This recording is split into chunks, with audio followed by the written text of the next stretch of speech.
Chapter 10 employment और unemployment, जिसको कहेंगे रोजगार और एवं बेरोजगारी। ठीक है, जिसमें पढ़ेंगे कि एम्प्लॉयमेंट और अनएम्प्लॉयमेंट के बारे में, कि एम्प्लॉयमेंट जो है वो क्या होता है और अनएम्प्लॉयमेंट क्या होता है, और किस वजह से हमारे जो है एम्प्लॉयमेंट बहुत ज़्यादा बढ़ रहा है, और कौन कौन सी ऐसी चीज़ें हैं जिसकी वजह से मतलब अनएम्प्लॉयमेंट बहुत ज़्यादा बढ़ रहा है, और कौन कौन सी चीज़ें हैं जिसकी वजह से अनएम्प्लॉयमेंट को कम किया जा सकता है।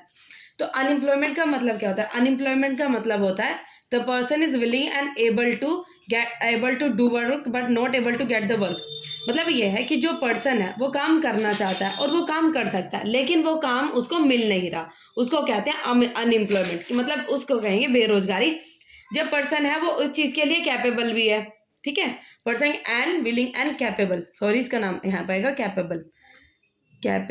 जब पर्सन है वो काम करने की इच्छा भी रखता है और उस काम करने के लिए कैपेबल भी है, लेकिन उसको काम नहीं मिल रहा, उसको कहेंगे अनएम्प्लॉयमेंट, जिसको कहते हैं बेरोजगारी।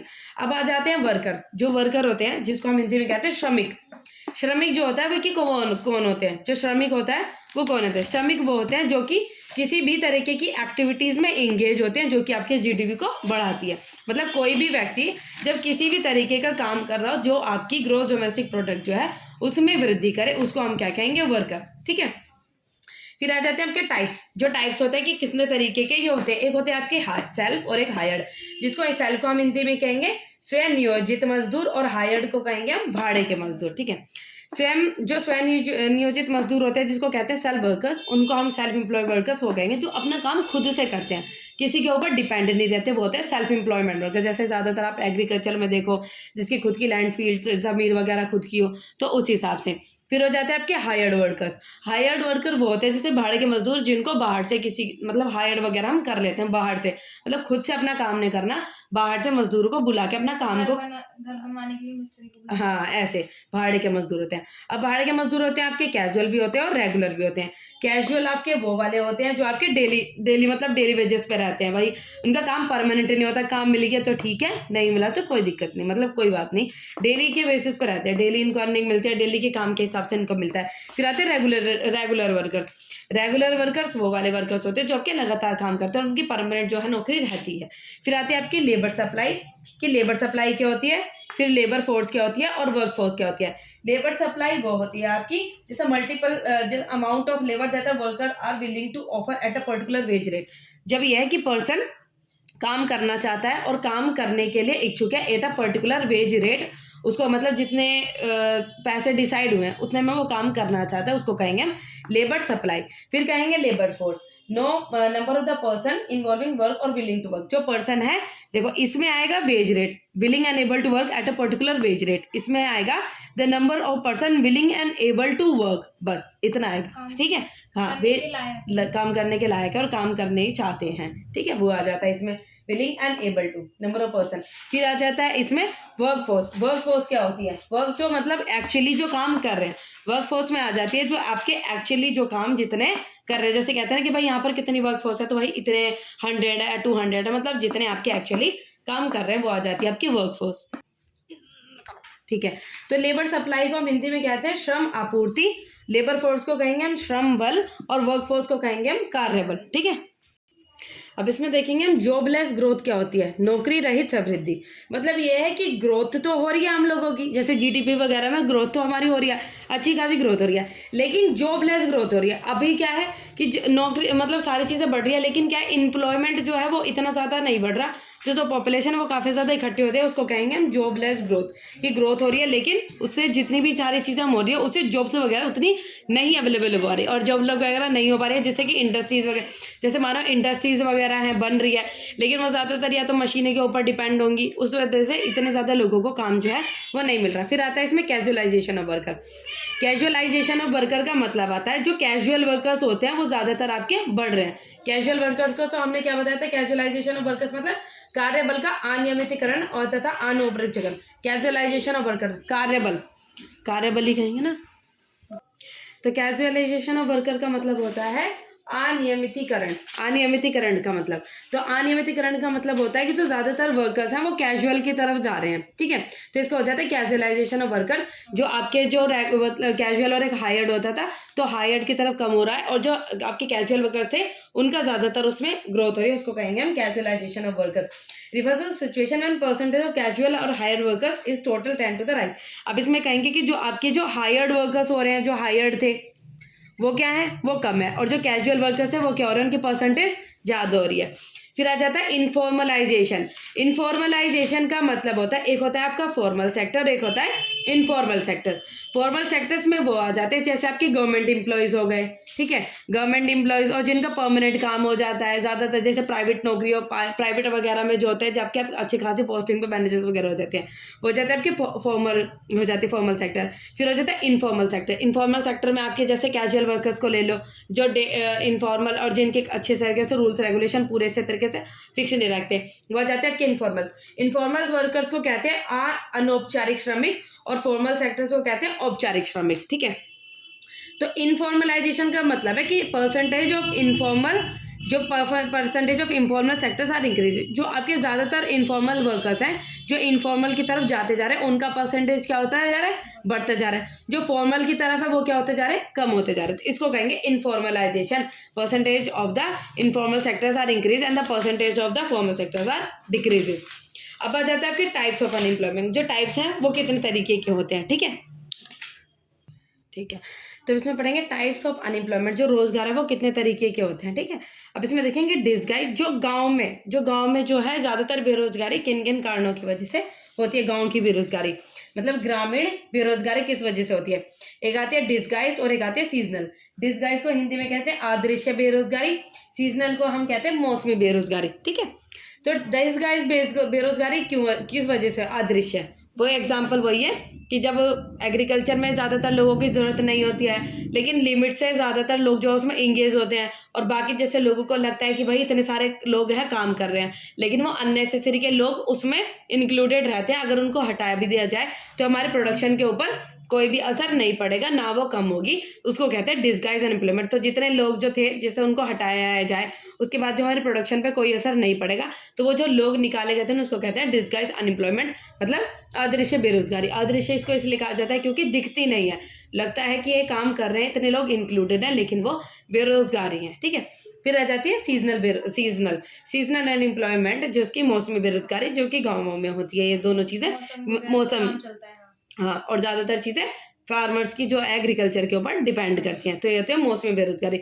जैसे उसने कही भाई एक कोई व्यक्ति मौसम के हिसाब से सब्जी कोई भी चीज़ उगाता है, आइसक्रीम लगाता है तो मतलब ठंड में तो उसकी आइसक्रीम, हाँ नहीं वो गाँव की कह रही हूँ, हाँ गाँव की कह रही हूँ। जैसे किसी ने खेती की एक बार में, अब उसकी सर्दी में खेती वो करता है, तो वही उसने उसी टाइम पे खेती की। अब ये कहता होगा कि अब गर्मी का मौसम है, तो उस टाइम वो अनएम्प्लॉयड रहेगा, मौसमी बेरोजगारी। फिर उसने सोचा बारिश की वजह से कि कोई भी चीज़ें जैसे बारिश में रहेंगी, बारिश में ये सारी चीज़ें फैसिलिटी, अच्छी खासी खेती हो जाएगी उस मौसम की वजह से।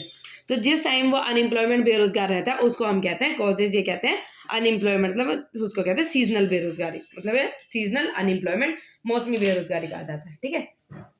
फिर आ जाते हैं हमारे causes of increasing unemployment India. Bharat में जो बेरोजगारी है उसके बढ़ने के कौन कौन से कारण हैं।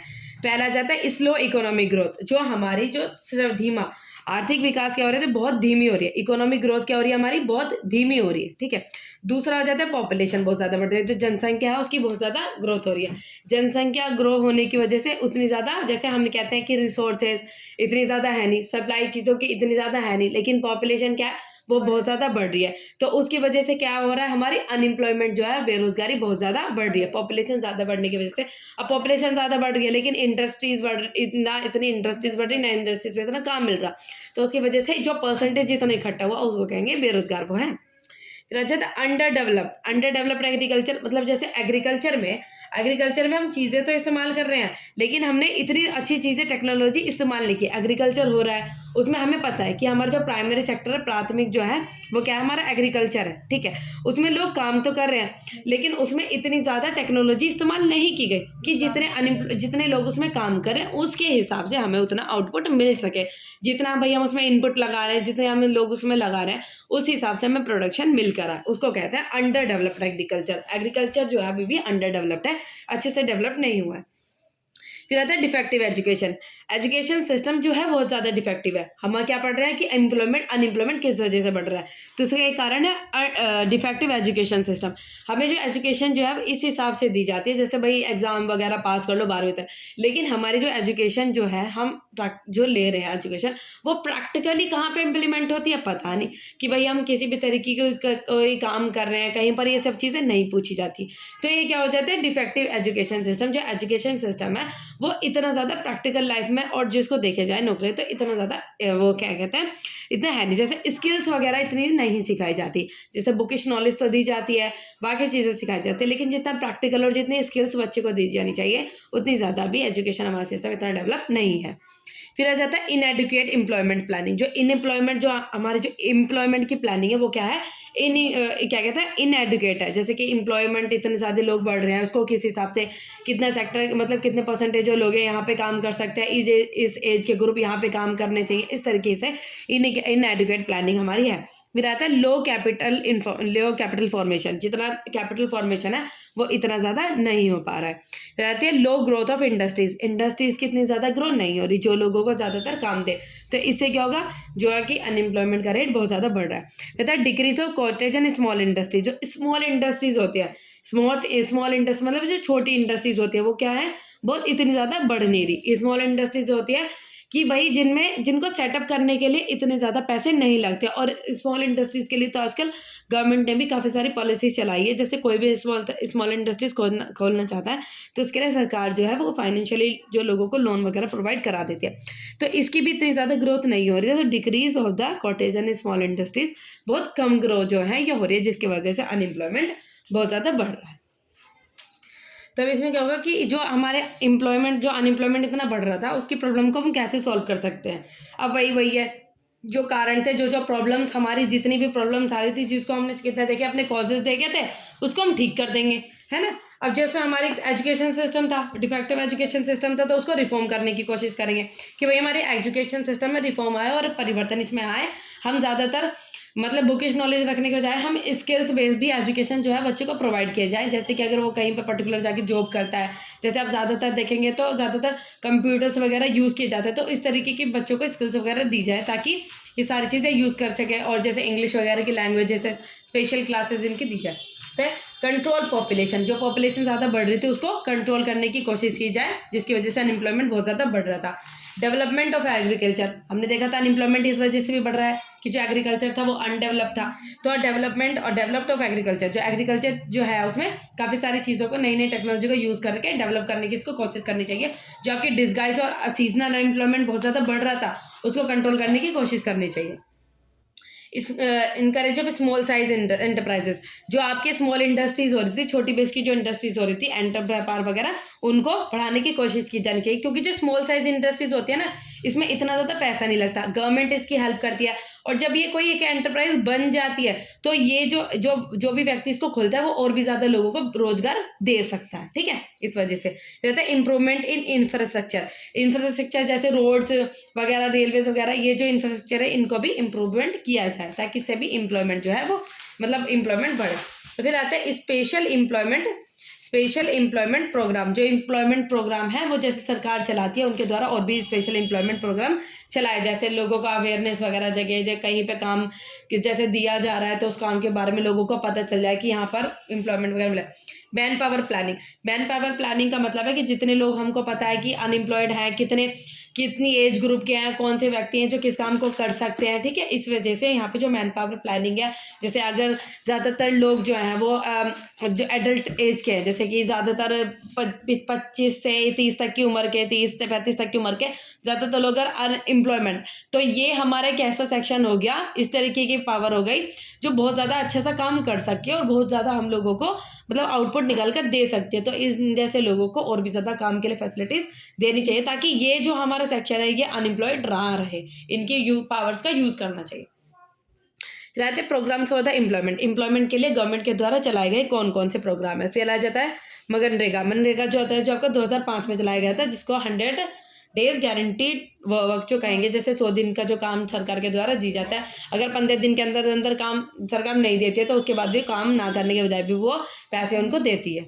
फिर आता है NRG, national rural guarantees act, ये जो चलाया गया था 2005 में भी, जिसको जो गारंटी जो आपके लोग गांव में जो अनएम्प्लॉयमेंट हो रही है उनके में सुधार किया जाए। फिर आता है PM रोजगार, प्रधानमंत्री रोजगार योजना, ये चलाई गई थी जिससे रोजगार मतलब लोगों को काम दिया जाए, रोजगार के लिए काम करती है।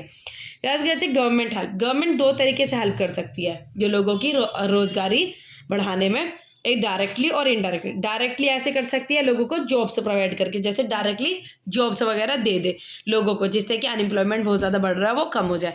फिर दूसरा आता है इनडायरेक्टली। इनडायरेक्टली का मतलब आता है गवर्नमेंट स्टार्टअप जो करते हैं ना अपने एंटरप्राइजेस के, उनकी हेल्प करे कि तुम जैसे लोन्स वगैरह देना, वो क्या हो जाता है इनडायरेक्टली। लोन प्रोवाइड करके लोग अपने हिसाब से सोचेंगे कि कैसे उनको नौकरी करनी है, कैसा काम करना है, उस वजह से क्या हो जाएगा, एक इनडायरेक्टली गवर्नमेंट की तरफ से हेल्प हो जाएगी और जिससे अनएम्प्लॉयमेंट भी घटेगा और ज़्यादातर रोजगार बढ़ेगा। तो इसमें हम देखें एम्प्लॉयमेंट जो था, अनएम्प्लॉयमेंट जो है कि अर्बन में कैसे होता है, जो आपके अर्बन एरियाज होते हैं उसमें कितने तरीके के अनएम्प्लॉयमेंट रहते हैं। इंडस्ट्रियल और एजुकेटेड।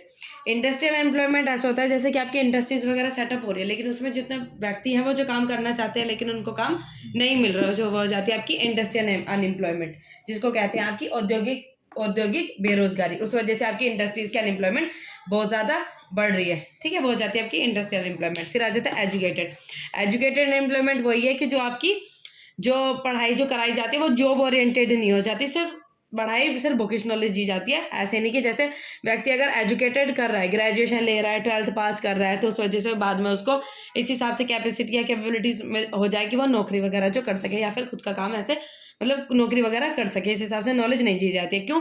क्योंकि अगर आप नौकरी करने में कहीं जाते हो ना, तो वहाँ पे भी 1-2 साल पता नहीं कितने टाइम की तो ट्रेनिंग्स पहले चलाई जाती है, उसको वो चीज़ें सिखाई जाती है। तो इस वजह से अगर स्कूल में ये सब चीज़ें जब एजुकेशन के टाइम पे ये सारी चीज़ें सिखाई जाए तो क्या हो जाता है, एक बच्चा उस चीज़ के लिए तैयार हो जाता है। फिर हो जाती है बोथ, उस तरीके की अनएम्प्लॉयमेंट जो कि दोनों में होती है, रूरल में भी और अर्बन में भी, दोनों में भी, गांव में शहर में भी, दोनों तरीके में ये जो आपकी कॉमन होती है। फिर पहला आता है अंडर एम्प्लॉयमेंट। अंडर एम्प्लॉयमेंट का मतलब वो है पर्सन ज़्यादा काम करना चाहता है लेकिन उसको काम उस हिसाब से नहीं मिल रहा। जो पर्सन है वो 8 घंटे काम करना चाहता है लेकिन कर भी सकता है, लेकिन उसको सिर्फ बहुत ही कम टाइम का काम मिल रहा है, 2 घंटे 3 घंटे ऐसे काम मिल रहा है, ठीक है। और वो ज़्यादा उसको अगर दूसरे तरीके का होता है, जो पर्सन है वो ज़्यादा काम कर भी रहा है और उसको उसके काम के हिसाब से सैलरी नहीं मिल रही है, जैसे वही सैलरी काम पूरे दिन का कर रहा है और ज़्यादा सैलरी का कर रहा है लेकिन सैलरी उसको उसके हिसाब से नहीं मिल रही है। फिर आ जाता है साइक्लिकल अनएम्प्लॉयमेंट। साइक्लिकल अनएम्प्लॉयमेंट वो हो जाता है जैसे आपके कुछ ना कुछ पीरियड्स आते हैं, जैसे क्या हो जाता है, एक बूम पीरियड, एक डिप्रेशन पीरियड, एक रिकवरी पीरियड। जैसे कुछ ऐसी कंडीशन हो जाती है जब आप किसी भी तरीके को कोई काम करते हो तो एकदम तेज़ी से चल जाता है, कभी आ जाता है एकदम लॉस हो जाता है और कभी वो रिकवर करने लगता है, तो वो जाते हैं साइक्लिकल अनएम्प्लॉयमेंट। इस टाइम पे क्या हो जाता है, अनएम्प्लॉयमेंट जो रेट रहता है।